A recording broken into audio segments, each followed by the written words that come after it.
Hello, that's great to be here, and hope you're all having a nice time. Thanks very much to the Axel and all of the conference organisers for giving us such a great conference and a great meeting. I'm going to talk about some issues regarding sort of ground truthing. I'm not a model person, as you probably know, but so I'm more interested in looking at trying to understand more on the ground of what's happening, and in terms of the bigger story. And I'm interested in the story of the exit of humans from Africa and their dispersal into Eurasia, and what happened when they moved there, and what happened when they met Neanderthals and Denisovans and other forms of different kinds of human. And as we heard yesterday, the story of this out of Africa is very complex and probably consisted of more than one movement of people out of Africa. For many years we thought that was the case, that there was one, and now we think that there were probably multiple exits. And that makes it all the more interesting, doesn't it? And this very nice map summarizes some of the likely scenarios that happened in terms of the movement of humans out of Africa.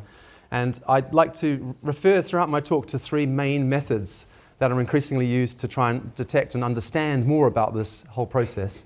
And the first one, which is really groundbreaking in its importance over the last few years, is of course ancient genomics. Without ancient genomics, we wouldn't really know that Neanderthals and Homo sapiens met one another in terms of interbreeding and admixing. And the same with Denisovans. We wouldn't really know about Denisovans without the power of ancient genomics. And more recently, sediment DNA, which is to me one of the most exciting developments of the last few years, that you can actually extract DNA from sediment. And Matthias Meyer at the Max Planck once said to me that even if they didn't have any Denisovan bones, they would know Denisovans existed just from sediment DNA sequencing, which is an incredible scientific feat. And then more recently, I guess, the other method that is very exciting to me is the expanding field of paleoproteomics. And of course, there are different varieties of paleoproteomics, from the more simple peptide sequencing and collagen mass peptide sequencing analysis, all the way through to the proteomic, the strict extraction of whole proteins and whole proteomes from animal and human bones. And I'm going to talk about this later in my talk. And then finally, the third main group of methods I think that's assumed importance over the last few decades is advances in chronometric dating. And this is really my area of expertise and what I do most, particularly radiocarbon dating. But of course, we should also recognize, as we'll see in a second, the limitations of radiocarbon in terms of the extension back into the timescale, and the fact that we need other methods and other materials to focus on. Particularly in my area, it would be luminescence dating and the advances in single grain OSL dating, as well as the analysis of that of these data sets in the Bayesian age modeling framework. So those are the three main methods I'm going to touch on during the course of my talk this morning. So radiocarbon, most people know all about how radiocarbon works. I'm not going to labor the point, simply to say that it's the most reliable dating method for the past 50,000 years. Probably about 95% of all the dates we've got in the field are from radiocarbon methods. And it involves the isolation and purification of carbon-based materials that were once living in the biological realm, and the careful measurement using accelerators of the ratios of the stable to the unstable isotope C14, and its calibration to real time. Now, one of the great challenges of radiocarbon is, if you can imagine that these are individual C14 atoms and that you've got 10,000 at the beginning of the process. C14 decays exponentially, as you can see here. And unfortunately, what happens is that the period that I'm really interested in, which is the period of the middle to upper Paleolithic transition and the period of Neanderthal disappearance, really is at the end of this decay chain, of this decay, exponential decay. So that by the time you get down to the stuff we're interested in, of those 10,000 atoms that you had at the beginning, you've got about 0.3 to 0.7% of what you had before. And so what this means is that when you have very small numbers of remaining C14 that are original to the material that you want to date, the problem is that any small amounts of contamination have a big effect on the reliability of the measurements that you make. And so for this reason, it's really important to pre-treat using chemical methods the material that you want to date. And in fact, this is the single most important step in radiocarbon. Not the sampling, not the measurement, not the stable isotope correction, none of that. It's the pre-treatment chemistry that is the really most important thing for dating old things. And so we've done a lot of work over the last few years to try and improve this.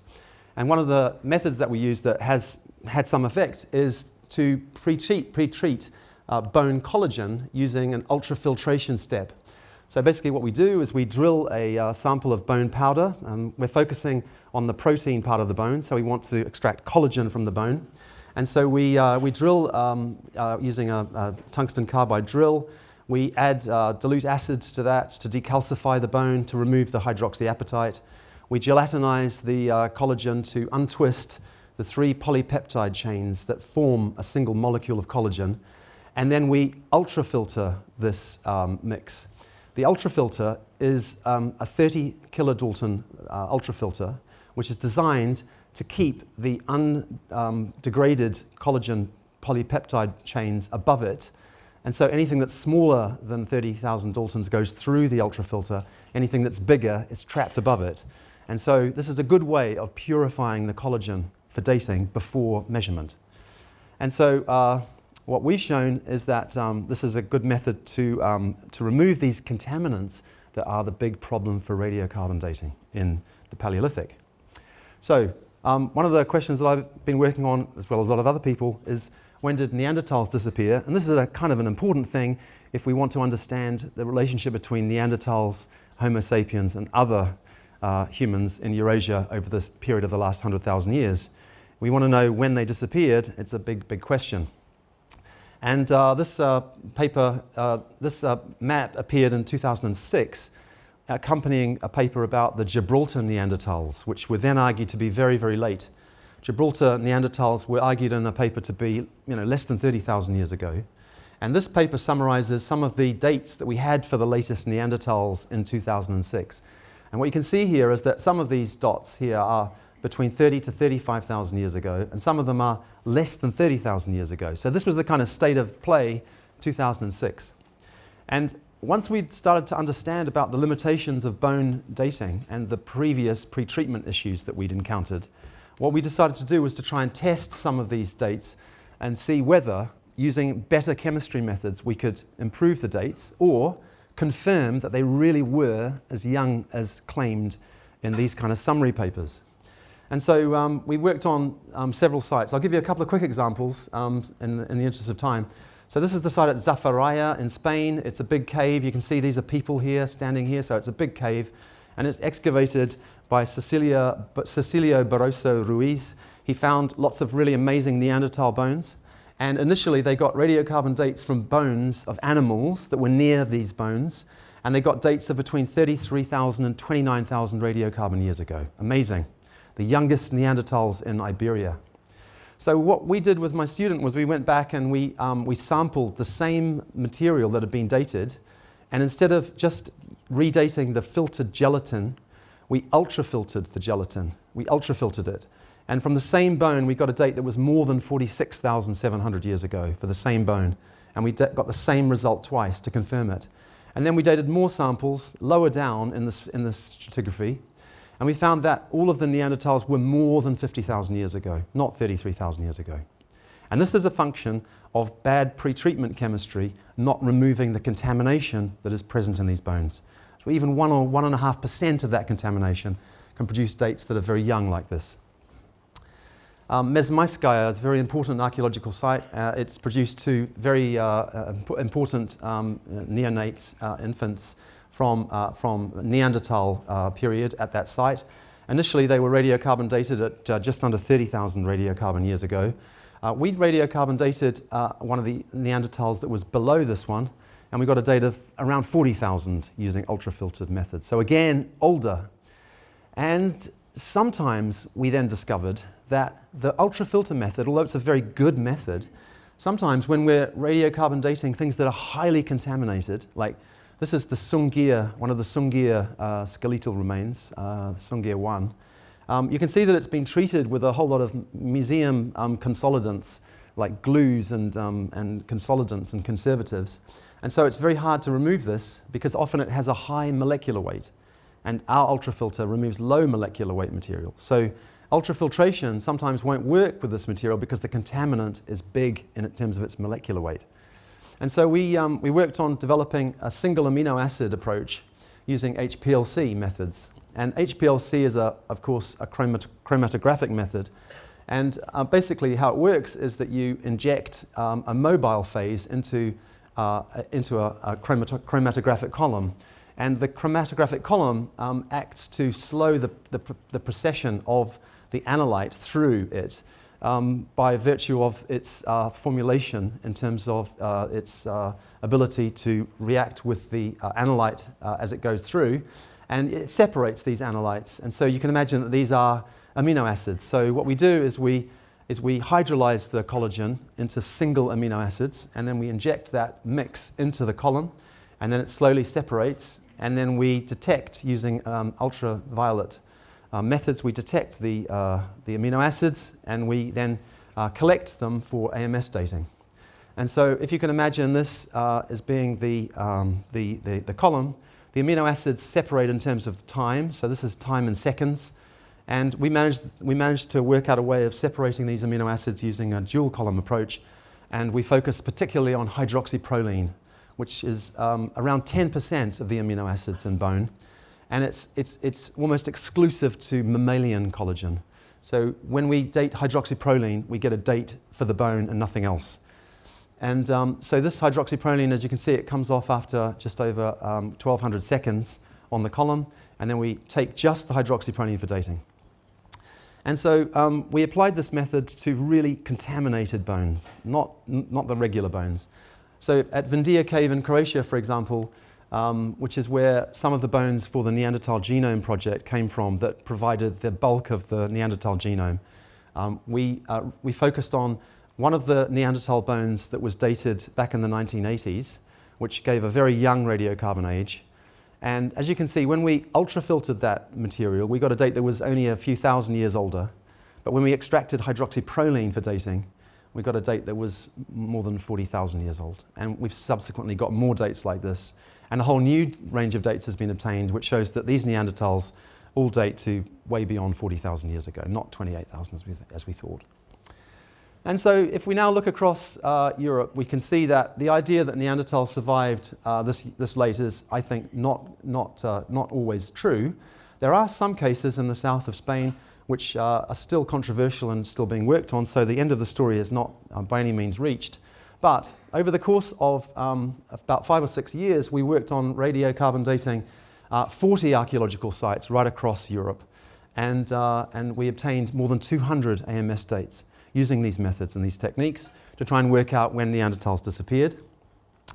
And the method that we use to analyze the data is a Bayesian statistical method, which basically allows you to take advantage of the stratigraphy in these archaeological sites and use that as a constraint in the age model that you make. So this is a little schematic that we came up with that shows the effect of this type of approach on dating chronologies and precision. And so in green you can see just the calibrated dates, and in red you can see what happens after you undertake Bayesian modeling of the same distributions. And you can see that it's a really different thing, and all you're really doing here is saying that the dates come from a stratigraphically defined series from low to high, and it makes a big difference. And so on the right hand side here, what you can see is a Bayesian age model, which is from the youngest at the top to the oldest at the bottom. And where you see these boxes, these are dates from a layer in an archaeological site, a single phase, and another phase below it, and another phase below it. And so we can zoom through this, and you can see that the model is quite long, and it goes down to around 50,000 years ago. And then at some point, you can see that there are these boundaries between the phases. So this tells us when one period stopped and another period began. So these boundaries are very important, and this boundary is the boundary for when Neanderthals disappeared from this archaeological site. And so what we did was we looked at all of these dates from all across Europe and Eurasia, and we fitted these end boundary distributions to the dates. So these are essentially the last dated Neanderthals from a lot of sites across Europe. And then we fitted a final boundary to those data set points, and we figured that the latest Neanderthal sites dated to between 41,000 to 39,000 years ago, Cal BP. And there was nothing beyond that. And what was interesting was that we also worked on dating early Homo sapiens sites, most importantly the Aluzian of Italy, which is a stone tool industry that is found in Italy and Greece and is associated with the remains of Homo sapiens.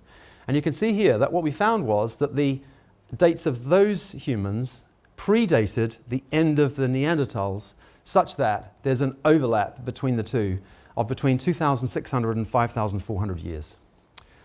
Shortly after we published our paper, a very important human fossil from a cave site in Romania called Păstericoase, we radiocarbon dated that. We got almost exactly the same date as the end of the Neanderthals, and we find here, based on Xiaomei Fu et al.'s work, that this Neanderthal has this Homo sapiens jaw has significant chunks of Neanderthal DNA, such that it has a Neanderthal, probably great-great-grandparent in its ancestry. So that fits quite nicely with our estimates of the end of Neanderthals. So this person, at the very end of the Neanderthal period, has an ancestor that is Neanderthal. So we can plot all of these dates spatiotemporally. So now I'm going to show you a series of time slices in which we look at the distribution of Neanderthals in blue and Homo sapiens in yellow from 1,000-year time slices from 46,000 years ago to 38,000 years ago. So here's 46,000 years ago, and you can see it's just blue Neanderthals everywhere. And then 45,000 years ago, we see a little change. We see some yellows coming in, 44, 43, 42, 41, 13, 40. You see that there's not many blues left now.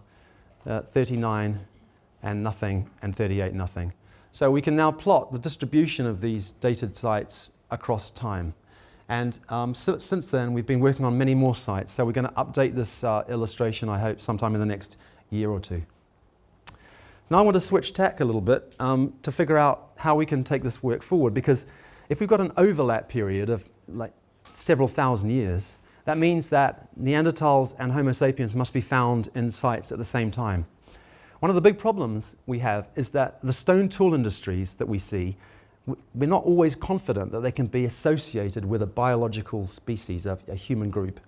Is it a Neanderthal stone tool industry? Is it a Homo sapiens stone tool industry? So we really need more human bones to be able to sequence them, to look at their history of admixture, and to figure out who they are. And so we have been working on using new biomolecular methods to do this. And this work started at Denisova Cave, where I've been working on the chronology of that site for the last 10 years or so. This is a picture showing Denisova Cave, the base camp here at the bottom of the valley in the Anui River, and the cave itself is just down here at the bottom of this bluff.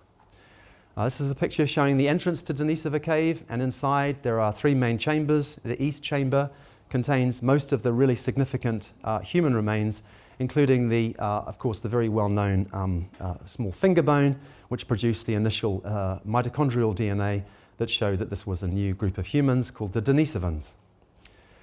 Unfortunately, the human remains from the site are all very small. The biggest piece is actually a few centimeters bigger than these. These are 3D scans of some of the human remains from Denisova Cave, and as you can see, they fit on the palm of my hand.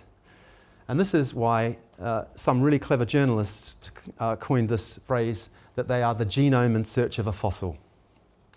So in 2015, I was at the site working with my wife and research collaborator, Katerina Duca, and we started to think about what we could do to overcome this.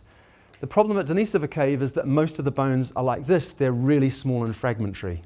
But because Denisova is very cold, it preserves biomolecules very well. In fact, the DNA sequences from the Denisova 3 and Denisova 5 specimens are extremely well preserved. But the problem is that we don't know what any of these bones are. So we were thinking, could we do anything to try and find human remains in this material? It's mainly because of hyenas that are hyena carnivore activity that 95% of all these bones are unattributed to species. But we know that amongst there must lurk human bones. And so what we decided to do was to apply a method that had been developed later in 2008, 2009 by Matthew Collins and Mike Buckley, which is a paleoproteomic approach, which has gone by the name zooarchaeology by mass spectrometry. It's a proteomic method that basically allows you to take a bone, take collagen from the bone by the same method that we use with radiocarbon, and then to use a trypsin approach to cleave these collagen proteins into single peptides. In that solution, you then mix it with a crystalline substance, which allows you to crystallize into a hard form on this steel tray and this plate of many hundreds of samples, all of these pieces of sampled collagen.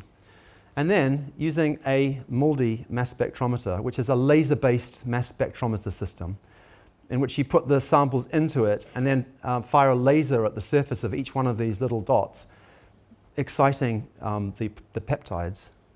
And then basically what you do is you measure the peptide masses, so the smaller peptides come off first and the bigger ones later, and you measure over the course of a few seconds, milliseconds, you measure the peptide mass and you produce this fingerprint. And this fingerprint, it turns out, is unique to a species or to a genus. And so then what you do is you compare your archaeological result to a library of different known samples, whether it's a hyena or a seal, or in this case, a cow, and you say, okay, that sample is a cow. The advantage of this method is it's high throughput. So you can take a very small amount of bone, a few milligrams, do the extraction, and then you can run like hundreds of samples a week. And so what we decided to do was to try and do this at Denisova to see whether we could find anything that had a hominin fingerprint.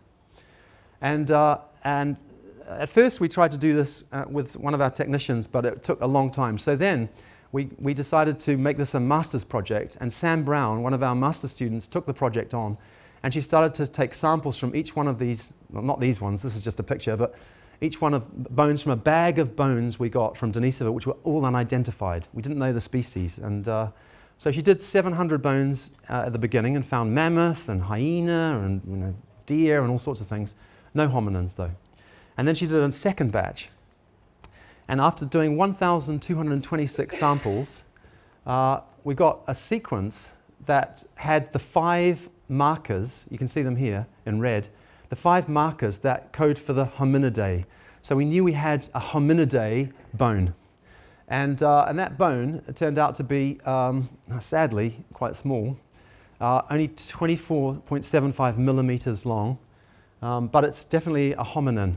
And you can see here where the cut was made to take the sample for the zooms.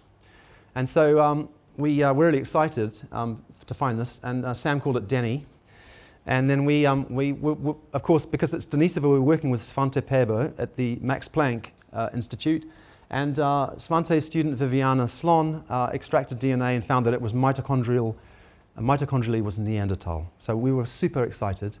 But of course, as you all probably know by now, the nuclear DNA results were the really thing that was much more exciting than that. And this was, of course, the work of Viviana, Fabrizio Maffesoni, Ben Venot, Svante, and many others. And basically what the results here show is that these are lines of different chromosomes from the genome of Denny, from chromosome 1 down to 22 and the sex chromosomes. We figured from this that Denny was a female, probably older than 13 years based on the bone histology.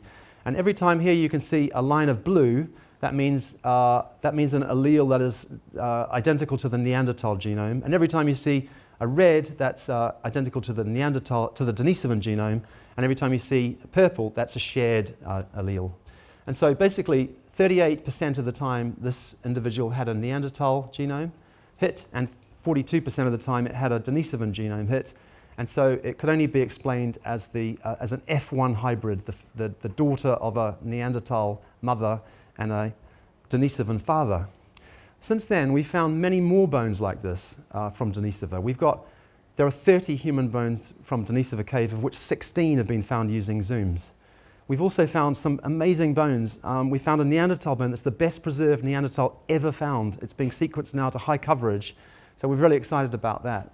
And these bones are all very, very fragmentary and small. You'd never know that they were human unless you did this biomolecular work.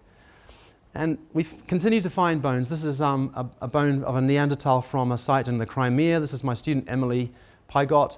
She's found 2 of these out of, well, she's looked at, this is number 3,981. So you have to be patient, you have to do lots of work.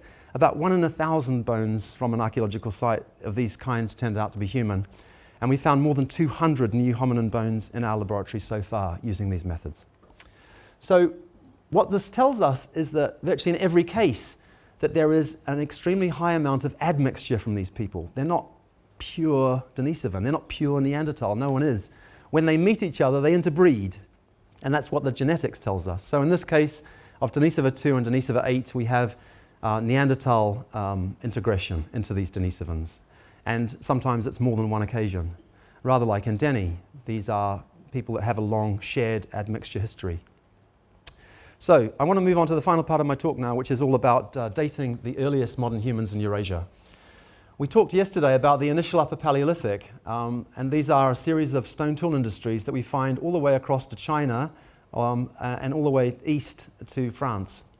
And they're kind of a bookmark between the latest Middle Paleolithic and the earliest Upper Paleolithic. And they share really no single type lithic fossil or type lithic. Rather, they're a sort of a bookmark, but they do have some commonalities and some common features. And one of the big complexities at the moment is in Europe, these transitional lithic industries. So there are lots of these stone tool industries that we're not sure who they really are made by. We think that the Chattelperonian might be made by Neanderthals because Neanderthal remains are found often with those stone tools. The Alutian, as I said before, was likely made by Homo sapiens because of human remains found with them. But these other ones have become, particularly these 2 here, the Siletian and the Lincomian, Renician, Yates-Melovician, have remained problematic in terms of diagnosing who made them. And this IUP in this diagram, as I said before, spreads right across wider Eurasia. So I want to talk very briefly about 2 sites that have come up recently as securely evidencing humans pre-40,000 BP. And that's the site at Ranis in eastern Germany and Kazanica in Bulgaria. Kazanica is a very large cave site which is in northwestern Bulgaria. In the olden days of the Cold War, they stored tanks and nuclear weapons inside this cave. It's been excavated by Nikolai Sirokov and Jean-Luc Guadely, a French-Bulgarian collaboration for many years. It's a really long cave site. It stretches about several hundred meters inside, and it's been excavated in 3 or 4 main areas. The stratigraphy is very deep. This is a picture showing the excavations at the front of the cave. It's around 6 or 7 meters deep, and most of the cave stratigraphy is of lower to middle Paleolithic. It goes back to more than 1.3 million years. The main part of the cave that I'm interested in is the upper part, because the upper part of the cave corresponds with the end of the middle Paleolithic and the beginning of the upper Paleolithic, or the Kazanician as it's called at the site. The site at its margin in terms of the transition consists of the early upper Paleolithic, which is composed of these bladelets, which we find right across Europe actually later in the form of the Aurignacian. And then below that, initial upper Paleolithic forms of stone tools that you can see in this picture. What's really important about Kazanica is that in association with the IUP, we also have the remains of Homo sapiens. We have teeth, small teeth, and we have this phalanx hand bone. And so we think that the IUP here is made by initial upper Paleolithic, is made by Homo sapiens. And then above that, in the EUP layer, we also have Homo sapiens remains too, in the form of this 3rd phalanx and other bits and pieces as well. What's really important in terms of dating this site is that we have the Campanian ignimbrite, which is this huge volcanic eruption that takes place in the south of Italy that spreads this volcanic ash over most of this area. And it takes place at around 39.3 thousand years ago. And it's been located in the archaeological sediment above layer 5C. So we know that anything below this is more than 40,000 years ago. So what we did was we selected more than 100 samples for radiocarbon dating from this site to try and get the chronology right. We focused on bones which are cut marked by humans, so we know that humans were present. And we pre-treated them. We got about 45 radiocarbon dates, and this is the Bayesian age model. The early Kazarnikian fits very nicely alongside where many of the other proto-Aurignacian dates fit, around 41 to 43,000 years ago. And look where the initial Upper Paleolithic sits, securely before 45,000 years ago. In fact, when we plot the date of this, we see that it's ranging between almost 49,000 and just under 45,000 at 95% probability. So we have early humans in this part of Bulgaria. At the site of Ranis, beneath the site of Ilsenhol at Ranis, beneath this amazing castle, early archaeologists found evidence for a different type of stone tool industry, which they call the LRJ, the Lincomian Renician, oh God, I just get tired of saying it. And you can see the excavations down here that were undertaken by the Max Planck in Leipzig from 2016. And what they found, using zooms, they found new human bones, bone fragments, in association with these stone tools, which have been really bitterly debated. Are they Neanderthal? Are they Homo sapien bones? Stone tools. It's been very, very unsure and uncertain. But the sequencing, the genetic sequencing of these human bones and others revealed that they were all Homo sapiens. And the radiocarbon dates matched the dates I just mentioned from Kazarnica, around 46,000 years ago.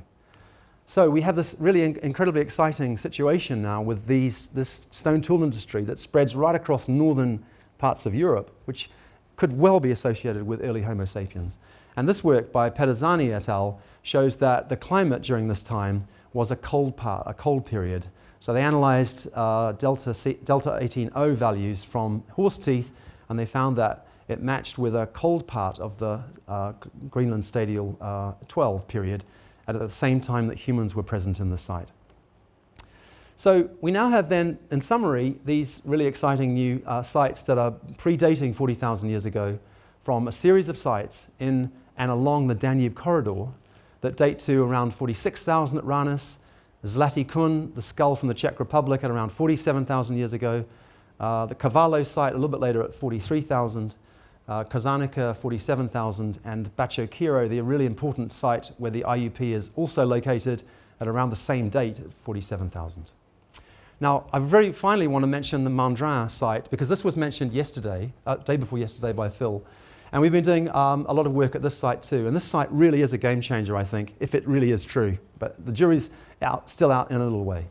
This is a site in the Rhone Valley in France. This is the main motorway through this area. And it's been excavated since about 2006 by Ludovic Slumac and his team. I've been working at the site since 2008 to try and date this. It's a 3-meter deep stratigraphy, which consists of a series of archaeological levels, the Proto-Aurignacian at the top, and then into the Mousterian levels, and variations of the Mousterian down below. Traditionally, in this part of the world, we would associate Homo sapiens with the Proto-Aurignacian and Neanderthals with everything else. But Ludovic had a slightly different idea about the Neronian layer in particular.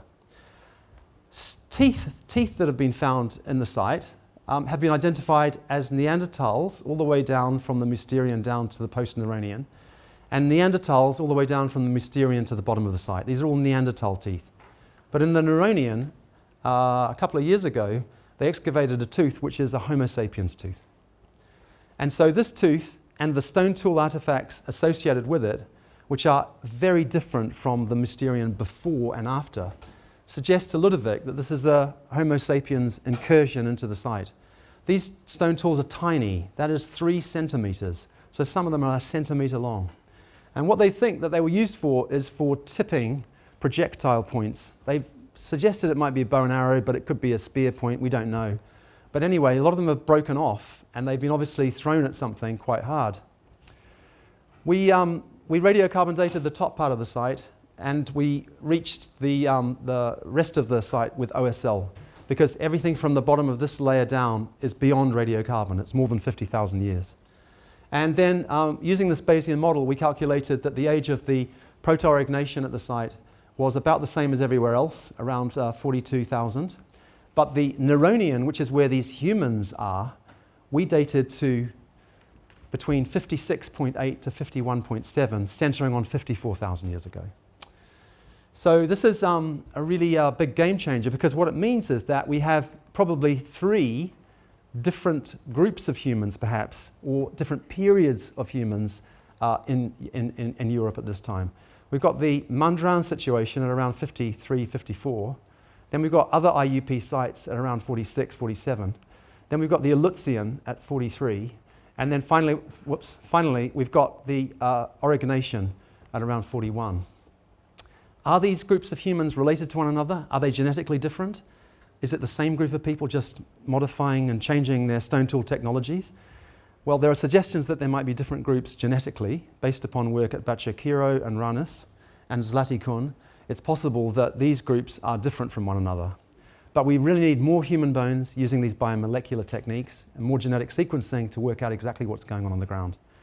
But what is clear is that there is now a very much longer overlap of humans and Neanderthals than what I showed before. We think now that we have humans back around 47, 48, as well as potentially back at 54. And so what this means is that there's an overlap between these groups of more than 10,000 years, which means that we need to, as I say, double down on our methodological applications. So in summary, in conclusion, the application of these improved methods has significantly improved our understanding of the temporal aspect of this period, the chronology, because without a chronology, you're really playing guessing games in archaeology. The prevailing hypothesis before 2010 was that these groups might never have met, but we now know that they did, using this amazing genomics tools that we've got. By using zooms, we can screen thousands of bone fragments quickly to find new hominin bones, which can then be sequenced. And this is important because it may enable us to, as we've done in Kazanica and as has been done at Ranis and Bacakiro, link groups, specific groups with different lithic technologies. And what is likely is that we might find hybrid groups, because all of these Homo sapiens have interbred with Neanderthals at some point. And so DNA sequencing is really crucial for future work. So I'd like to just sum up by thanking all the people I work with in Vienna. We do radiocarbon and paleoproteomics here. These are some of the pictures of all the people that have been involved. Of course, it's a team effort all the time. And I'd like to thank people I worked with in my previous project, all of the archaeological colleagues who are so dedicated and brilliant, and Axel and the conference organizers, and you for listening, and the people that funded me. Thank you.